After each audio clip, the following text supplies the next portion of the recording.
Welcome back, ladies and gentlemen, boys and girls. Welcome to another exciting episode. And today we're going to do something super simple but super interesting.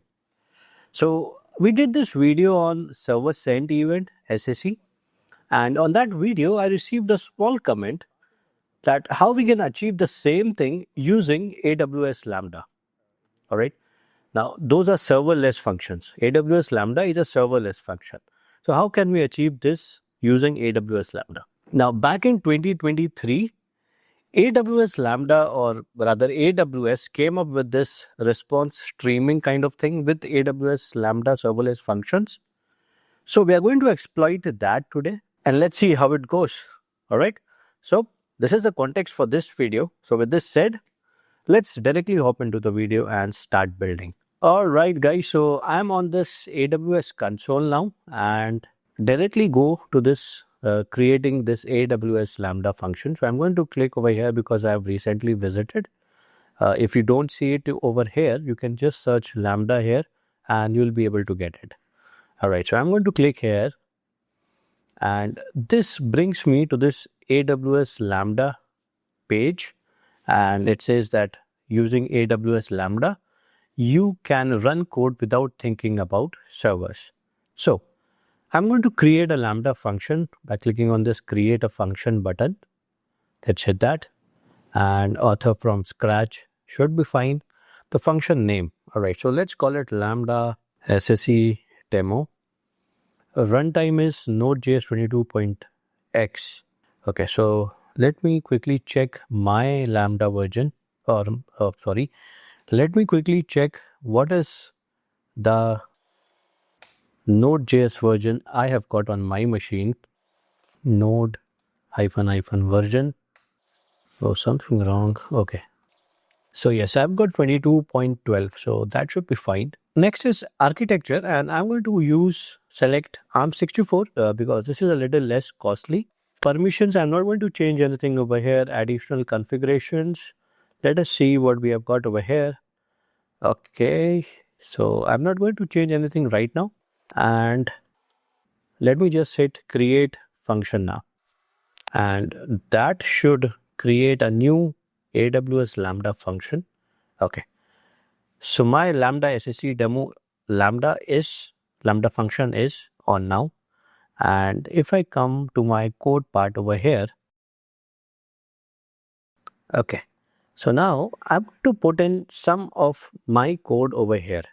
Now, if you have watched that previous SSE video that I did, you would know what I'm going to write into this page over here. But if you have not seen that video, I'm going to tell you. So we need some mechanism where we can tell, okay, this is a SSE or this is a streaming endpoint. Okay, so every time when a response is written into the stream, the standard SSE things are followed over there. Now, what kind of code that would look like? So, for all those subscribers, for all those audience who have already watched my previous video on SSE, they would know it pretty well. But still, there is going to be a little change over here. And what's that change going to be? We'll look into that. All right, so I'm saying this is my AWS Lambda built-in function, streamifyResponse. Use that and then set the response headers to be these. What I'm saying over here, my content type is text/event stream. This is very same or similar to what we used to do in an SSE kind of thing, right? Now, because this is going to go on the AWS servers, I want to also bypass all the CORS policies. So what I've done over here is access control allow origin. I've marked it star. So anyone who's going to request to this endpoint will from anywhere will be actually served a response. So no bifurcation over there. All right. Next is encoding. That's okay. Next. Now this is my write method that is actually going to write into the stream. And how will it tell, okay, this is the chunk, this part is the chunk, by saying double backslash n or double new line characters, right? So in SSE, every time you create a chunk, you send it over, you will end it with 2 new line characters. This is very similar in SSE, and the same thing happens over here when you are writing a AWS Lambda function that can stream response. So next is, all right. So I asked ChatGPT to do this code for me, and it has added some guardrails. So what it has done is it has added a heartbeat, and it is going to ping my service or my AWS Lambda server, AWS Lambda function every 15 seconds, and it is going to send me this ping and some date time over here. So if you want, this is really not necessary. It is ChatGPT who did this, so it had given me. But yes, you can of course remove this from here. All right. What next? Now, this piece of code over here is actually mimic or actually going to simulate an SSE kind of thing. When you hit a SSE endpoint, you are going to keep receiving some chunks of response for a specified period of time. So let's say if you were if you were reading a huge file which is kept somewhere on AWS S3, and you are reading that in chunks, this SSE kind of endpoint is there that is going to render that huge file from S3 on your client or machine, and it is going to do that in chunks. So we don't have that kind of setup over here. So what instead I've done is I'm going to write this message every 1 second. And how do we identify that if it is a different message now? I have added this variable called I over here. I've initialized I to 0, and after every time it prints it, it is going to iterate I with, it is going to increment the I with 1. So for the first time you received hello 0, then after 1 second you receive hello 1, hello 2, hello 3, hello 4. So this kind of thing we also did when we were doing the SSE video. Pretty similar over here also. All right. Now again, ChatGPT did all these things for me. It added a few guardrails on how we can actually stop a Lambda function. Okay, and what happens when the client disconnects. So all these things are not really necessary at this point because we're just exploring. But anyhow, let those be there. This is pretty much all we have to do in order to simulate a server-side event or a streaming endpoint or a streaming AWS Lambda function. So now I'm going to deploy this AWS Lambda function, and this is it. So I've deployed it and updating the function successfully updated. Okay. Now, there are a few configurations that we'll have to keep in mind before you actually use it. And those are, you go to configuration, general configuration, edit, and over here, just increase the timeout to 60 seconds. That is 1 minute. And let me just save it. All right. A few more configurations actually. Function URL. Yeah.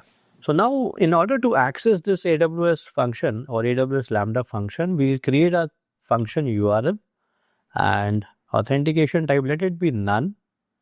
And let's just also go to additional setting. And over here you choose response stream.